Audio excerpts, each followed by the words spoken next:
GM নয়ার। এই ব্যাটটা আমাদের গাঙাটির লেজেন্ড মিরাজ দা দিয়েছেন। আজকে কাটিং হবে, ব্যাটটা খুলে দেখাই।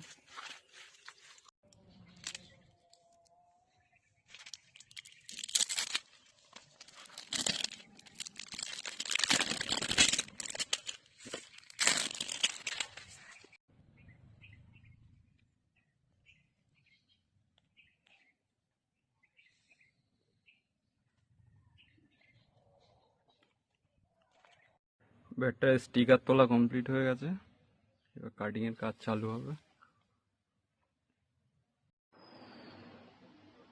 ব্যাটের কাটিং কমপ্লিট হয়ে গেছে, স্টিকারটাও আবার লাগিয়ে দেওয়া আছে, খুব সুন্দর লাগছে, একদম পারফেক্টলি ব্যালেন্সড।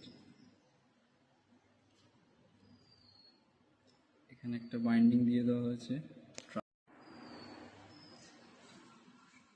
একটা বাইন্ডিং দেওয়া আছে, ট্রান্সপারেন্ট বাইন্ডিং। দাদা বলেছিল টো গার্ড লাগিয়ে দিতে, ডিমান্ড অনুযায়ী টো গার্ডও লাগিয়ে দেওয়া হয়েছে। ব্যাটটার ওয়েট রাখার কথা ছিল 870 গ্রামের মধ্যে, 0 আছে।